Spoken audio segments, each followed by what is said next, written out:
Doug, você está bem?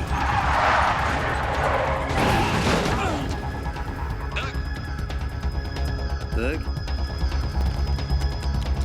Acho que quebrou, não tô vendo nada.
Eles falam de uma intervenção divina, mas é meio fraca. E ele meio que se rebela contra essa intervenção. Ele e o Doug, que eu falo. Meio contra. Por que eu falo de intervenção divina fraca? Porque ele... O que acontece ali? Ele vai lá na geladeira escrever... Quando ele fala da intervenção divina, tanto que ele vai lá na geladeira e escreve lá o... Você pode salvá-la. E ele vê o tal do bilhete que está escrito na geladeira ali. Revival, aparece escrito sobre reviver. Era uma igreja batista, uma coisa assim. Que ele tem a ideia de ser reanimado, né, no hospital, né, e reviver. Ok, eu digo fraca, que eu estou dizendo, gente, aqui, comparado aos acontecimentos. Não estou falando que Deus é fraco, não, tá? Estou falando que esse aparecer é sutil, é fraco porque é sutil, não é fraco de ruim, de pouca força. É muito assim, é um detalhe, tá? É da natureza da coisa mesmo, tá? Então, assim, ele vê aquilo ali, beleza, intervenção divina, pode ser, ou ele viu aquilo ali, teve uma ideia, serve para a intervenção divina, porque geralmente a ideia é que seja fraca mesmo. Só que o que acontece? Um detalhezinho aqui, gente. No século XVII, tem um filósofo chamado Wilhelm Leibniz, que ele escreveu uma Teodiceia, que seria assim uma maneira dele colocar como ele entende que a trama do mundo, né, essa possibilidade que a gente vive é uma história possível. Ele coloca que como se fosse um grande castelo, formado numa pirâmide, com vários cômodos e tal. Cada cômodo tem os nossos semelhantes, tem as nossas versões e possibilidades atuando de formas diferentes. E aí, Deus calcularia a melhor versão de todas essas. Esse tem um cálculo divino. Aquilo ali não é uma existência, tá? Aquelas possibilidades são um cálculo divino.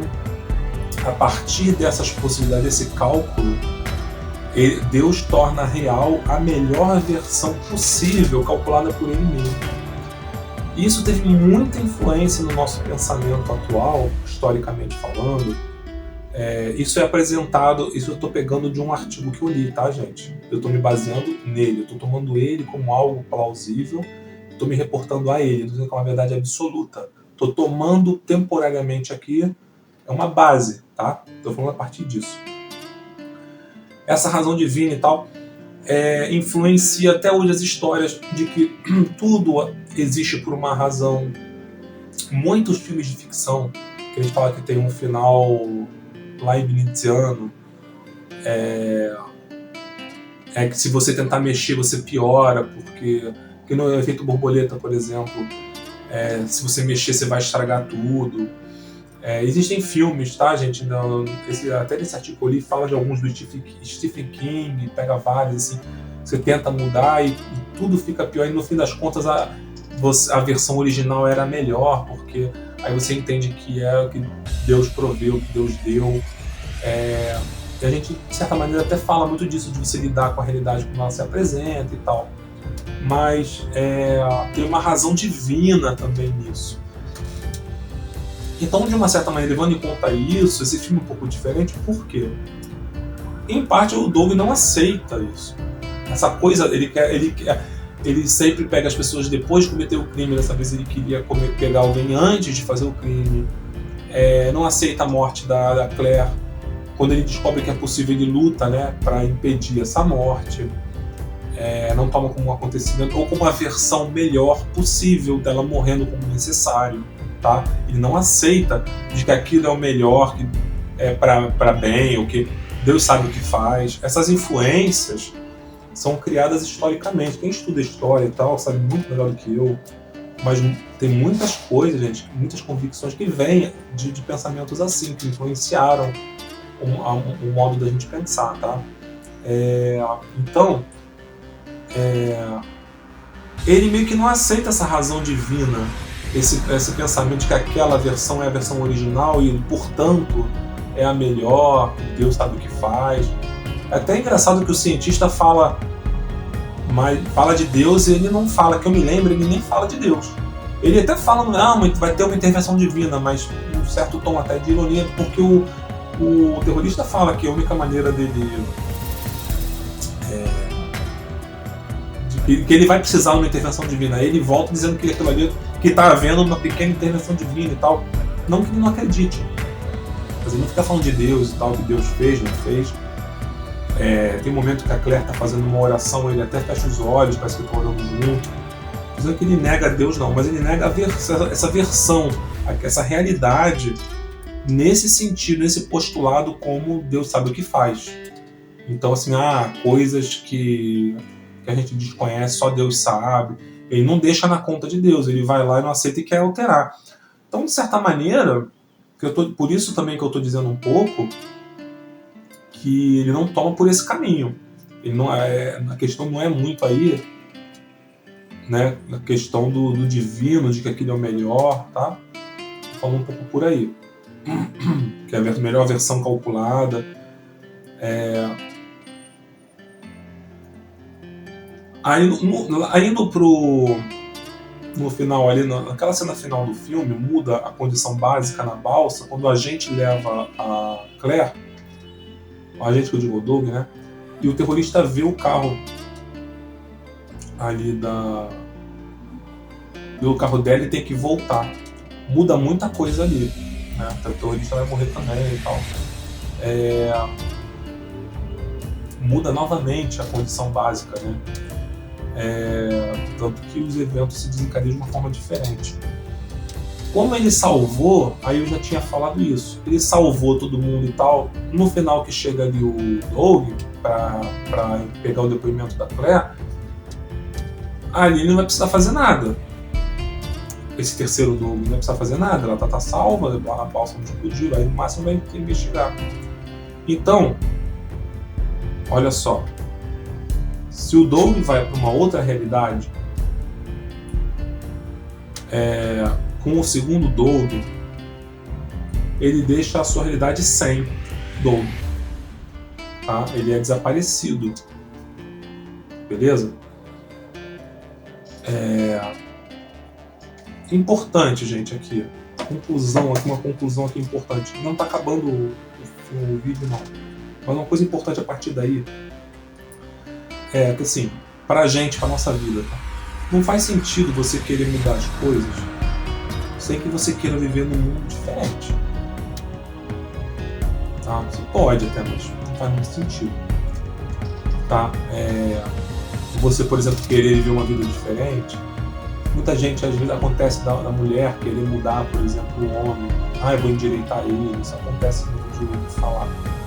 Se você quer ter um homem assim, assado diferente, você tem que estar disposto a mudar. Ou você não pode querer mudar sem querer viver num mundo diferente. Se você quer mudar como pessoa e tal, talvez aquela pessoa não sirva mais para você. Ou você vai tomar uma nova atitude. Talvez você não fique mais no trabalho em que você estava. Tá? Eu vou falar depois do filme do Jerry Maguire, por exemplo. Quem já viu é um bom exemplo. Eu vou falar na frente, a gente vai ver, tá? Não precisa se precipitar, não. Mas é um bom exemplo. Então, assim, não adianta você não aceitar a morte, como no caso da Claire, que ele não aceita. Porque a morte vem, ele não aceita, eu tô falando da morte, eu tô falando da morte da Claire. Ele não aceita a morte. As pessoas morrem, ele não aceita que as pessoas morrem. Ele quer mudar aquilo ali. Cara, ela foi vítima, mas isso acontece, é parte do mundo. Ele não aceita o mundo em parte. Ele quer mudar.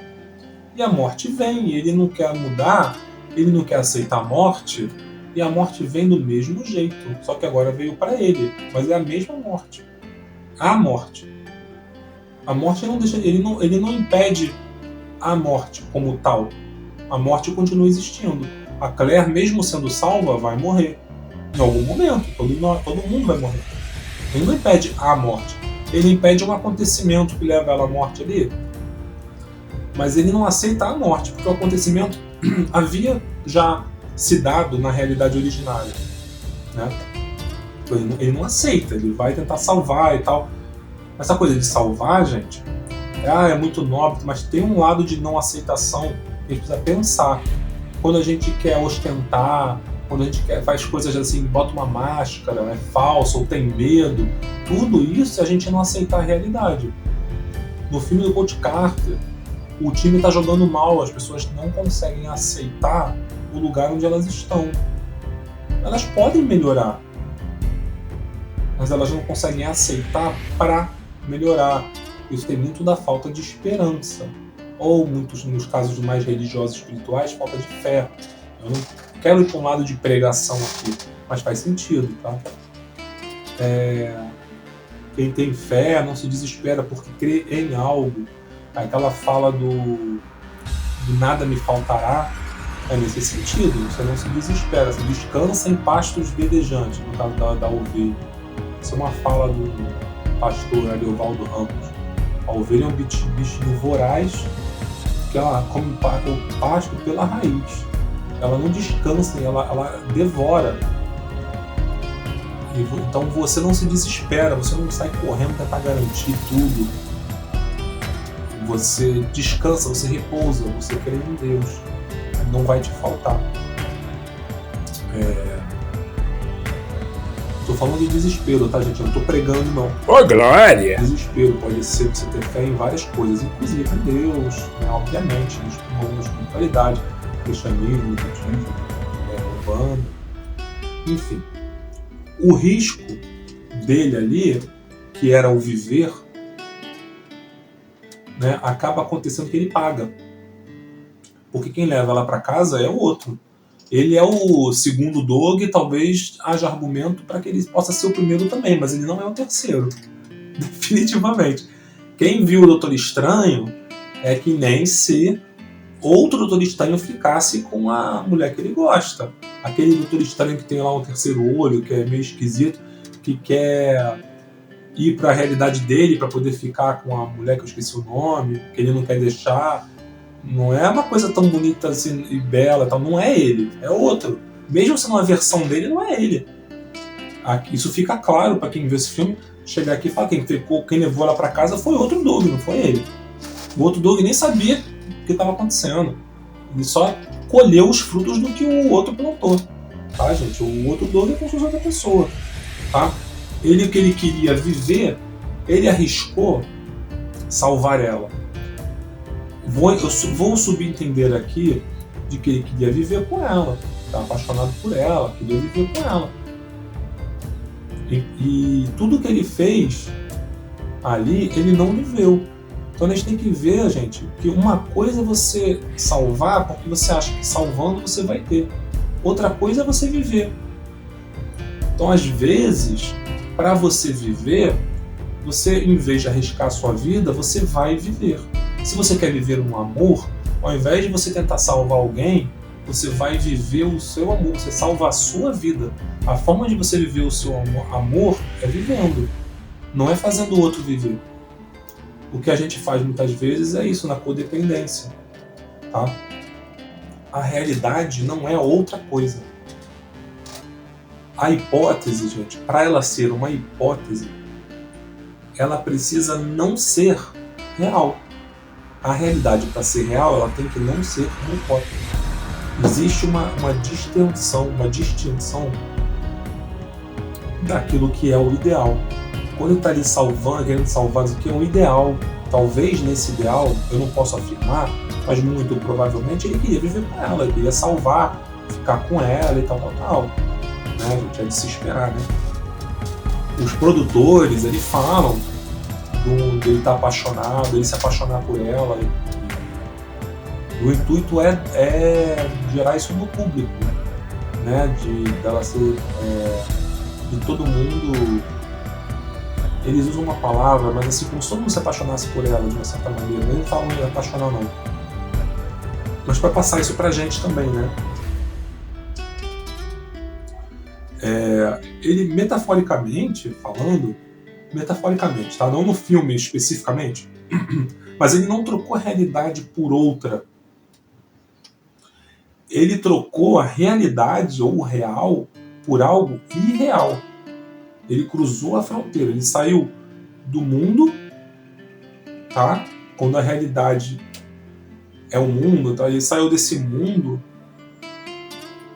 Ele saiu quando acabou exatamente o limite do que era a realidade para o que era a hipótese. Quando você sai de uma coisa que é real para uma que não é, acaba o real, acaba o mundo, acaba tudo que existe, acaba, você acaba. A diferença do real para o imaginário. Se você cruzar, você vai virar imaginário. Metaforicamente, ele trocou uma realidade por um ideal, que é o que muitas vezes a gente faz. Em vez de eu botar uma foto da minha vida, eu boto uma foto do que minha vida não é no Instagram, quando eu falo de filme. Em vez de eu botar uma foto da minha vida, eu boto uma foto de alguma coisa. Quando eu faço um filtro, eu faço boca de pato, eu estou trocando o que eu sou por uma aparência que é um ideal. Quanto mais eu sou fiel na representação que é a foto, a minha vida, mais eu aproximo do que ela é. Quanto mais eu distancio, mais eu coloco na direção de um ideal, de alguma coisa. Quando eu ostento, por exemplo, um relógio de ouro, porque, sei lá, eu sou um cara, ou porque eu sou um bom partido, ou porque eu quero parecer alguma coisa, e eu não sou, o relógio é emprestado, é um ideal do que eu poderia ser, ou do que eu quero que outros pensem que eu sou. Eu troco, eu faço a troca de que as pessoas vejam quem eu sou pro que eu quero que elas pensem. O que eu quero que elas pensem de mim, que não é quem eu sou, é o ideal. Só que eu entendo que isso é benéfico para mim. As pessoas fazem o que fazem porque elas entendem que é benéfico, mas essa troca da realidade é que nem o time do Coach Carter. Eles, em vez de melhorar, eles preferem aparentar ser melhores. Eles trocam, eles não vão melhorar sem o Coach Carter ali. Eles estavam indo num caminho de ruína, mas tentando manter as aparências. Em vez de ir para a vitória, a preocupação era aparentar não ser tão ruim enquanto eles caíam em desgraça, vamos dizer assim. E eu suponho que nos convém mais, eu penso assim, não sei, não posso falar por ninguém, que é melhor você tentar melhorar a sua vida, você tentar ser melhor e não parecer. O que você não conseguiu, você pode amenizar um pouco, tá, gente?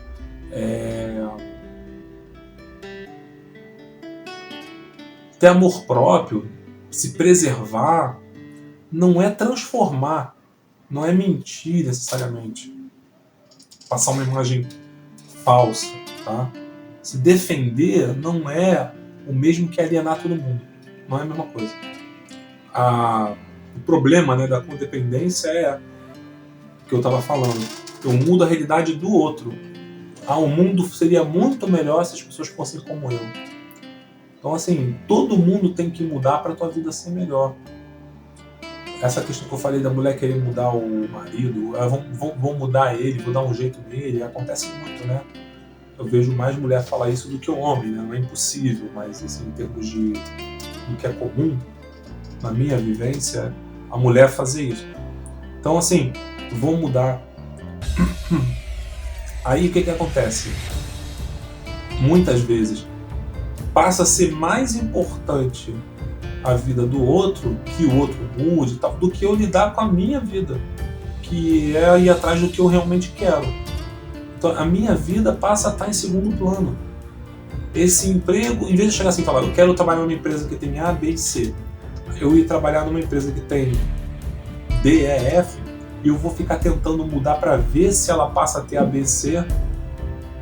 Em vez de eu ir atrás do que eu quero, eu me coloco numa situação de praticamente eterna luta, ou de uma grande luta, ao invés de eu ir atrás do que eu quero.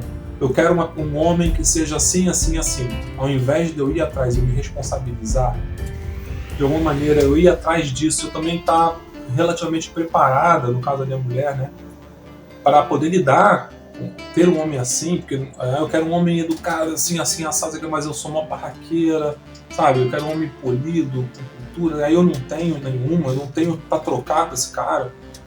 Então, assim, eu também mais ou menos compatível.